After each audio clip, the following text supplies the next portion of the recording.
Good evening everyone, welcome to my YouTube channel. दोस्तों, हम Lucent book में इतिहास के सब्जेक्ट के बारे में बात करने जा रहे हैं। इतिहास सब्जेक्ट में हम दो चैप्टर पढ़ चुके हैं। पहला है हमारा भारत का इतिहास, दूसरा हमारा प्रागैतिहासिक काल। ये हम दो चैप्टरों को डिटेल में पढ़ चुके हैं। तीसरा चैप्टर है हमारा सिंधु सभ्यता। सिंधु सभ्यता को स्टार्ट करने से पहले दोस्तों हमारे चैनल को सब्सक्राइब कीजिए, लाइक कीजिए। तो चलिए दोस्तों, हम शुरू करते हैं। सिंधु सभ्यता का पहला पॉइंट है रेडियो कार्बन C14 जैसी नवीन विश्लेषण पद्धति के द्वारा में सिंधु सभ्यता की सर्वमान्य तिथि जो कि 2350 ईसा पूर्व से 1750 ईसा पूर्व मानी गई है। ठीक है, तो बात यहाँ पे हो रही है, पहला पॉइंट है हमारा रेडियो कार्बन C14 जैसी नवीन जो विश्लेषण पद्धति के द्वारा सिंधु सभ्यता की सर्वमान्य तिथि है। ये सिंधु सभ्यता की जो सर्वमान्य तिथि है वो 2350 ईसा पूर्व से 1750 ईसा पूर्व मानी गई है। ठीक है, ये जो तिथि है ये मोस्ट इम्पॉर्टेंट है, इसे तो आप रट लीजिए। नेक्स्ट पॉइंट है हमारा सिंधु सभ्यता की खोज राय बहादुर दयाराम सैनी ने की थी। तो ये होगा, ये तो मोस्ट इम्पॉर्टेंट है। पहला दूसरा पॉइंट तो इम्पॉर्टेंट है आपके। नेक्स्ट बात है खोज किसने की थी सिंधु सभ्यता की? राय बहादुर दयाराम सैनी ने की थी। और बात इनकी तिथि की बात होती है तो 2350 से 1750 ईसा पूर्व मानी जाती है। ठीक है, नेक्स्ट है हमारा सिंधु सभ्यता को प्रागैतिहासिक और एवं कांस्य युग में रखा जा सकता है। इस सभ्यता के मुख्य निवासी द्रविड़ और भूमध्य सागरी थे। इस जो सभ्यता के जो निवासी थे वो क्या थे? द्रविड़ और भूमध्य सागरी थे। ये बहुत इंपॉर्टेंट, द्रविड़ और भूमध्य सागरी। और बात करते हैं नेक्स्ट पॉइंट हमारा सिंधु सभ्यता के सर्वाधिक पश्चिमी पुरास्थल, जिसे सुत मतलब जो पश्चिमी जो पुरास्थल हैं सुत, कागेडोर, बलूचिस्तान। पूर्वी पुरास्थल जो हो गए आलमगीरपुर, जिसे इसके ज़िला मेरठ हो उत्तर प्रदेश हो गया। उत्तरी पुरास्थल मादा, ज़िला अखनूर जम्मू कश्मीर। और दक्षिण पुरास्थल दाइमाबाद, ज़िला अहमदनगर महाराष्ट्र। ठीक है, तो ये हो गए। बात कर रहे हैं सिंधु सभ्यता सर्वाधिक जो पश्चिमी पुरास्थल ये हो गए, पूर्वी पुरास्थल हो गए, उत्तरी पुरास्थल हो गए और दक्षिणी पुरास्थल हो गए। तो ये सब आपके दे रखे, इन्हें आप मैप द्वारा भी इस तरह से कर सकते हैं। तो उत्तर, पश्चिम, दक्षिण जो इनके पुरास्थल दे रखे हैं। ठीक है, नेक्स्ट बात कहती है इम्पॉर्टेंट है पश्चिमी जो पुरास्थल है सुत, कागेडोर, ये बलूचिस्तान जिसे हम बोलते हैं। ठीक है, और पूर्वी जो पुरास्थल है उसे आलमगीरपुर बोलते हैं, ज़िला मेरठ उत्तर प्रदेश। ये इम्पॉर्टेंट है पूरा, मोस्ट इम्पॉर्टेंट है ये पॉइंट पूरा सिंधु सभ्यता का चौथा पॉइंट। तो उत्तरी पुरास्थल मादा, ज़िला अखनूर जम्मू कश्मीर। ठीक है, दक्षिणी पुरास्थल दाइमाबाद, ज़िला अहमदनगर महाराष्ट्र। ये आपके चारों जो हैं पुरास्थल मोस्ट इम्पॉर्टेंट है। नेक्स्ट बात करते हैं हम सिंधु सभ्यता एवं सैंधव सभ्यता नागरी सभ्यता थी। ठीक है,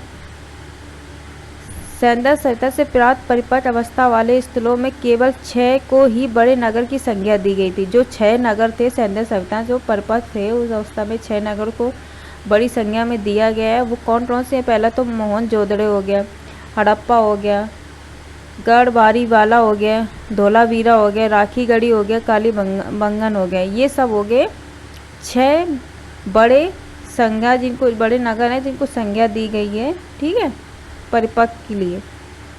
तो ये आपके जो 6 हैं बड़े नगर, इनको आप बिल्कुल रट लीजिए। ये एक ना एक तो इसमें पूछा ही जाता है। ठीक है, किसी ना किसी एग्जाम में। नेक्स्ट बात करते हैं स्वतंत्रता प्राप्ति पश्चात हड़प्पा संस्कृति की सर्वाधिक जो स्थल थे वो गुजरात में खोजे गए थे। तो स्वतंत्रता प्राप्ति के पश्चात हड़प्पा संस्कृति सर्वाधिक जो स्थल थे वो गुजरात में खोजे गए थे। ठीक है, हड़प्पा संस्कृति के सर्वाधिक स्थल कहाँ खोजे गए थे? वो गुजरात में खोजे गए थे। ठीक है, लोथल एवं सुतकोरता मतलब सिंधु सभ्यता का बंदरगाह था। ठीक है, बंदरगाह की बात पूछते हैं सिंधु सभ्यता में बंदरगाह कौन था? तो वो लोथल एवं सुतकोदा। ठीक है, ये इम्पोर्टेंट है आपका।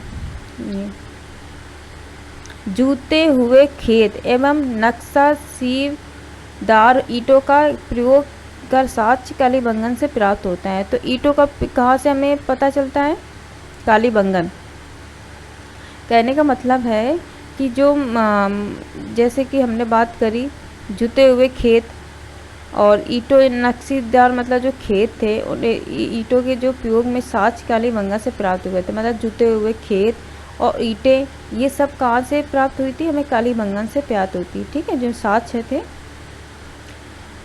और जो नगर था कालीबंगन वहीं से ये प्राप्त हुए थे। ठीक है, मोहनजोदड़ो से प्राप्त अन्नागार सभ्यता सैंधव सभ्यता की सबसे बड़ी इमारत थी। ये मोस्ट इम्पॉर्टेंट है, ये दोनों पॉइंट मोस्ट इम्पॉर्टेंट। तो अन्नागार जो सभ्यता है किस नगर से प्राप्त हुई थी, मोहनजोदड़ो नगर से प्राप्त हुई थी। किस सभ्यता से रिलेटेड, सैंधव सभ्यता से रिलेटेड है कि बड़ी सबसे इमारत है। ठीक है, इस प्रकार से पूछा जाए। मोहनजोदड़ो से प्राप्त बेहस स्नानागार एक प्रमुख स्मारक है जिसके मध्य स्थित स्नान कुंड 11.88 मीटर लंबा, 7.01 मीटर चौड़ा, 2.43 मीटर गहरा। ये आप इसको पढ़ लीजिए वैसे नॉर्मली। अग्निकुंड मतलब अग्निकुंड लोथल एवं कालीबंगन से प्राप्त हुए थे। ठीक है, कालीकुंड जो था वो लोथल और कालीबंगन से प्राप्त हुआ था। ठीक है, आगे बात करते हम। मोहनजोदड़ो से प्राप्त एक सील पर 3 मुख वाले देवता जिसे हम पशुपति कहते हैं। ठीक है, बात कह रहे हैं मोहनजोदड़ो से प्राप्त इस सील पर 3 मुख वाले देवता थे की मूर्ति मिली थी।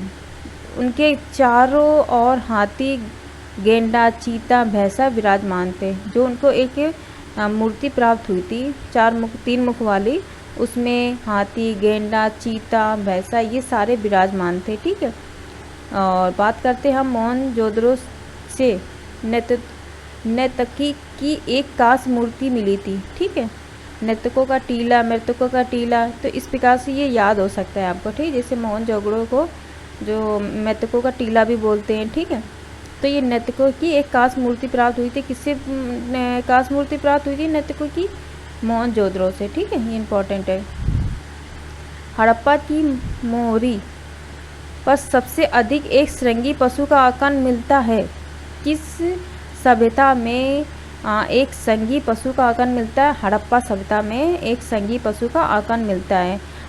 ठीक है, मन के बनाने जो मकान होते हैं, मन के बनाने के कारखाने लोथल और चोदड़ो से मिले थे। ठीक है, ओके। सिंधु सभ्यता की लिपि बहुत चित्रात्मक, ये लिपि दाई से बाईं और लिखी जाती थी। ओके, ठीक है। जबकि अभिलेख एक से अधिक पंक्तियों का होता था, तो पहली पंक्ति दाईं से बाईं और दूसरी पंक्ति जो होती थी वो बाईं से दाईं की ओर लिखी जाती थी। ठीक है, सिंधु सभ्यता के लोगों ने नगरों तथा घरों के निवास विन्यास के लिए ग्रिड पद्धति अपनाई थी। जो सिंधु सभ्यता के लोगों ने नगरों और घरों के विन्यास के लिए ग्रिड पद्धति अपनाई थी। तो ग्रिड पद्धति किस लिए अपनाई थी? घरों और नगरों के विन्यास के लिए ग्रिड पद्धति अपनाई। किस सभ्यता ने अपनाई थी ग्रिड पद्धति? सिंधु सभ्यता ने अपनाई थी। ठीक है, तो ये आपका मोस्ट इम्पॉर्टेंट है। बात करते हैं घरों के जो दरवाजे थे और खिड़कियां सड़क की ओर ना खुलकर पिछवाड़े की ओर खुलती थी। तो घरों की जो खिड़कियां हैं, दरवाजे हैं, ये सड़क की ओर ना खुल के पिछवाड़े जो खुलते थे वो किस सभ्यता, मतलब कहने का किस सभ्यता के अंतर्गत है? तो कौन सी होगी? हड़प्पा सभ्यता। ठीक है,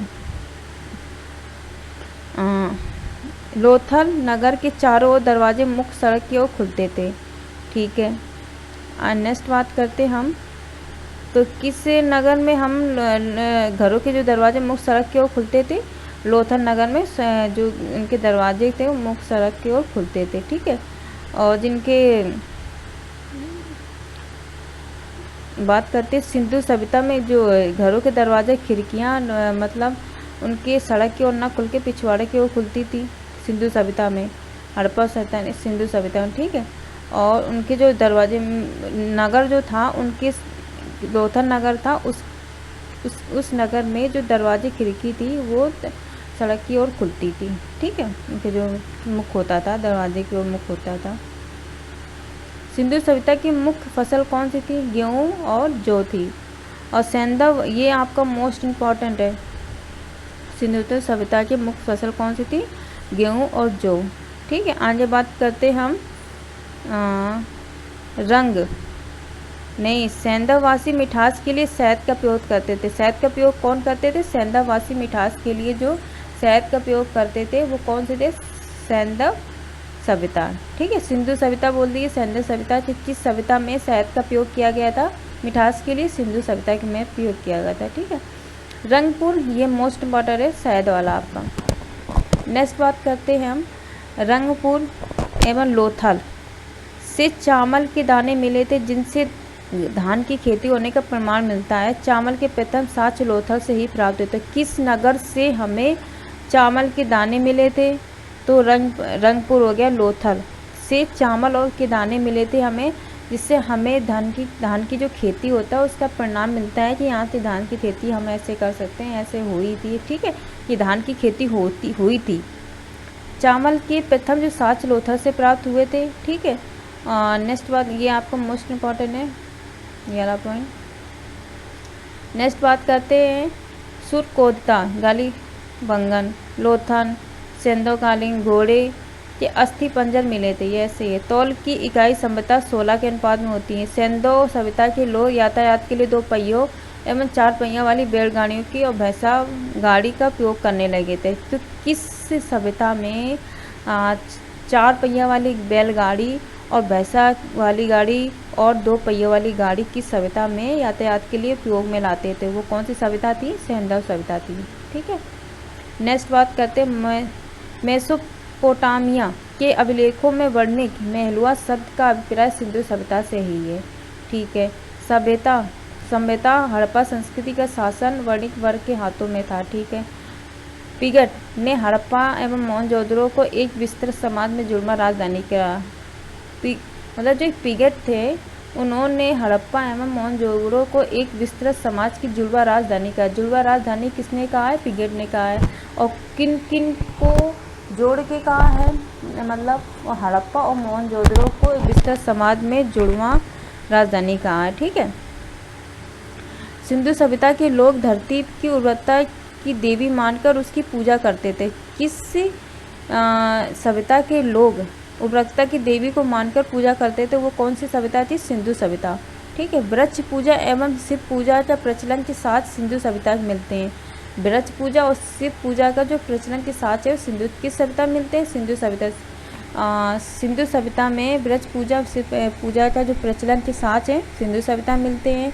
और जो उर्वरकता की देवी को मानकर पूजा कौन करते थे? सिंधु सभ्यता के लोग करते थे। अब नेक्स्ट बात करते हैं, सातवीं चिन्ह सभ्यता हड़प्पा सभ्यता की देन है। इस चिन्ह से सूर्य उपासना के अनुमान लगाया जाता है। सिंधु घाटी के नगरों में भी किसी भी मंदिर के अवशेष नहीं मिले थे। ये सातवीं चिन्ह सभ्यता हड़प्पा सभ्यता की देन है। ये इम्पॉर्टेंट है आपको, जो कि मतलब सूर्य उपासना के अनुमान के लगाया जाता है, जिसको सूर्य उपासना के अनुमान को जानकारी देता है, ठीक है। नेक्स्ट बात करते हैं हम, सिंधु सभ्यता में मृत देवी की उपासना सर्वाधिक प्रचलित थी। तो देवी की उपासना सर्वाधिक किस सभ्यता में प्रचलित थी? सिंधु सभ्यता में प्रचलित थी। सिंधु सभ्यता में माँ देवी की उपासना प्रचलित थी, ठीक है, सर्वाधिक, वो भी सर्वाधिक। नेक्स्ट बात करते हैं, पशुओं के कुबड़ वाला जो सांड था वो इस सभ्यता के लोगों के लिए विशेष पूजनीय था। मतलब उस टाइम पे जो कुबेर वाला जो सांड था वो किस सभ्यता में पूजनीय था? वो सिंधु सभ्यता में पूजनीय था, ठीक है। स्त्री मूर्तियाँ, मिट्टियों की मूर्तियाँ अधिक मिलने से ऐसा अनुमान लगाया जाता है कि सैंधव समाज में सत्तात्मक था, ठीक है। सैंधववासी सूती एवं ऊनी वस्त्रों का उपयोग करते थे। ये तो मोस्ट इम्पॉर्टेंट, किस सभ्यता में किस सैंधववासी लोग मतलब सूती ऊनी वस्त्रों का उपयोग करते थे? किस वासी के लोग सूती ऊनी वस्त्रों का उपयोग करते? सैंधववासी के लोग, सैंधव सभ्यता में। इस प्रकार से क्वेश्चन को हम बता सकते हैं, पूछे जा सकते हैं, तो हम इस तरह इनका जवाब दे सकते हैं। इम्पॉर्टेंट है ये। मनोरंजन के लिए सैंधववासी मछलियाँ पकड़ना, शिकार करना, पशु पक्षियों में को आवास में लड़ाना, चौपड़, पासा खेलना आदि साधनों का प्रयोग करते थे। तो ये कौन सी होगी? सैंधव सभ्यता, ठीक है। सिंधु सभ्यता के लोग काले रंग की डिजाइन किए हुए लाल मिट्टी के बर्तन बनाते थे। तो काले किए हुए डिजाइन के लाल मिट्टी के बर्तन कौन बनाता था? सिंधु सभ्यता के लोग। सिंधु सभ्यता के लोग काले रंग की डिजाइन की हुई मिट्टी के लाल रंग की मिट्टी के बर्तन बनाते थे, सिंधु सभ्यता के लोग। तो नेक्स्ट है हमारा इम्पॉर्टेंट है ये आपके, सिंधु घाटी के जो लोग थे तलवार से प्रचलित ने। किस घाट मतलब सभ्यता के लोग, किस घाटी के लोग तलवार से प्रचलित नहीं थे, सिंधु घाटी के लोग तलवार से प्रचलित नहीं थे। किस सभ्यता के लोग तलवार से प्रचलित नहीं थे? सिंधु सभ्यता के लोग तलवार से प्रचलित नहीं थे। ठीक है, नेक्स्ट बात करते हैं हम। कालीबंगन के एकमात्र हड़प्पा कालीन स्थल था जिसका निचला शहर समान लोगों के हेतु रहने की भी किले से घिरा हुआ था। ठीक है, तो कालीबंगन एकमात्र हड़प्पा कालीन स्थल था जिसका निचला शहर समान लोगों के रहने के लिए हेतु किले से घिरा हुआ था। नेक्स्ट बात करते हैं जो पर्दा प्रथा एवं वैश्यवृत्ति सैंधव सभ्यता में प्रचलित थी वो किस मतलब सभ्यता में प्रचलित? पर्दा प्रथा और वैश्यावृत्ति किस सभ्यता से प्रचलित थी? सैंधव सभ्यता से प्रचलित थी। ठीक है, ये मोस्ट इम्पॉर्टेंट है। नेक्स्ट बात करते हैं हम। शवों को जलाने एवं गाड़ने यानी दोनों प्रथाएं प्रचलित थी। ठीक है, और हड़प्पा में शवों को दफनाने अब जबकि मोहनजोदड़ो में जलाने की प्रथा विद्यमान थी। ठीक है, लोथल एवं कालीबंगा में युद्ध समाधियाँ मिली थी। तो कहने का मतलब सैंधव जो सभ्यता थी उसमें हम शवों को जलाने और गाड़ने की दोनों प्रथाएं प्रचलित थी, और हड़प्पा में शवों को दफनाने की प्रचलित थी और मोहनजोदड़ो जलाने की प्रथा थी। दोनों को गाड़ने जलाने की बात होती है तो वो हो गई हमारी सैंधव सभ्यता। जहाँ गाड़ने की बात होती, दफनाने की बात होती है, वो हो जाती है हमारी हड़प्पा सभ्यता। जहाँ उसे जलाने की बात करते हैं वहाँ मोहनजोदड़ो हो गया। लोथल एवं कालीबंगन में युद्ध समाधियाँ थी। युग में समाधियाँ किस नगर में है? मतलब लोथल और कालीबंगा में। ठीक है, ये मोस्ट इम्पॉर्टेंट है आपका। नेक्स्ट बात करते हैं हम। सैंधव सभ्यता के विनाश का सभ्यता सबसे प्रभावी कारण बाढ़ था। तो सैंधव सभ्यता का जो विनाश का कारण सबसे बड़ा कौन था? प्रभावी कारण बाढ़ था। बाढ़ की वजह से सैंधव सभ्यता का समाप्ति का कारण बना। ठीक है, आग में पकी हुई मिट्टी टेराकोटा कहा जाता है। टेराकोटा किसे कहते हैं? जो आग में पकी मिट्टी होती है उसे हम टेराकोटा कहते हैं। नेक्स्ट, ठीक है, ये हमारा इस तरह से चैप्टर ख़त्म होता है। इसमें हमारा एक पॉइंट रह गया था, ये सिंधु काल में विदेशी व्यापार। सिंधु काल में जो विदेशी व्यापार हुए थे, जैसे आयातित वस्तुएं और उनके प्रदेश कौन क्या थे। ठीक है, तो इस प्रकार से ये दे रखे हैं सिंधु काल के विदेशी व्यापार में। पहले आयातित वस्तु हो गई, जैसे तांबा हो गया हमारा, तो तांबा का प्रदेश क्या है? खेतरी हो गया, बलूचिस्तान हो गया, ओमान हो गया। चांदी अफगानिस्तान हो गया, ईरान हो गया। सोना कर्नाटक, अफगानिस्तान, ईरान। टीन होता है जो अफगानिस्तान और ईरान। ठीक है, गोमेद सौराष्ट्र हो गया।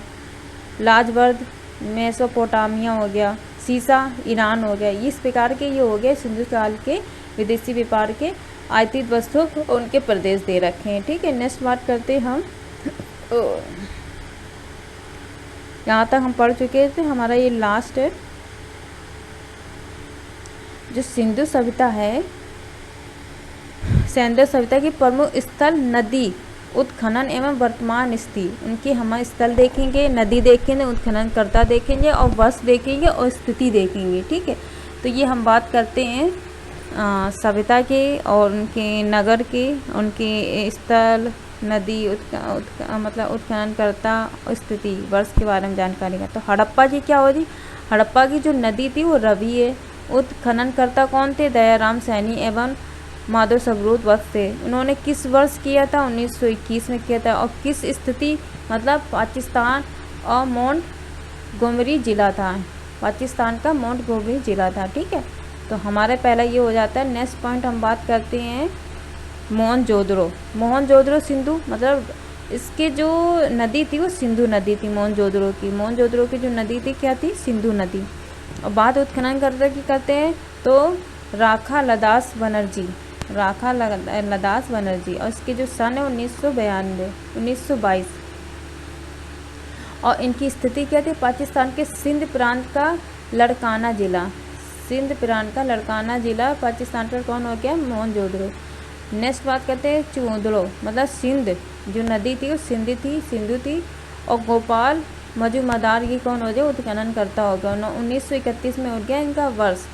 और सिंध प्रांत पाकिस्तान जिसमें इनकी स्थिति थी। ठीक है, नेक्स्ट बात करते हैं कालीबंगन गंगर नदी हो गई गंगर। बीबी लाल एवं बीबी के थपार ये हो गए इनके उत्खनन करता। और 1953 में इनका वर्ष हो गया। और राजस्थान के हनुमानगढ़ जिले के इनकी स्थिति हो गई।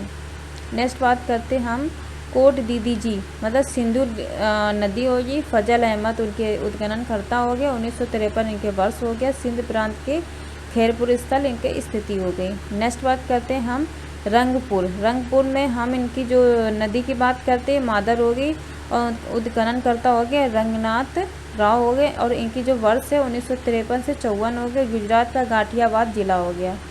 नेक्स्ट बात करते हैं रोपड़ का जो नदी होगी सतलज होगी। यज्ञदत्त हो गया शर्मा जी उत्खनन करता और 1953 से 56 हो गया वर्ष हो गया। पंजाब का रोपड़ जिला हो गया स्थिति हो गई।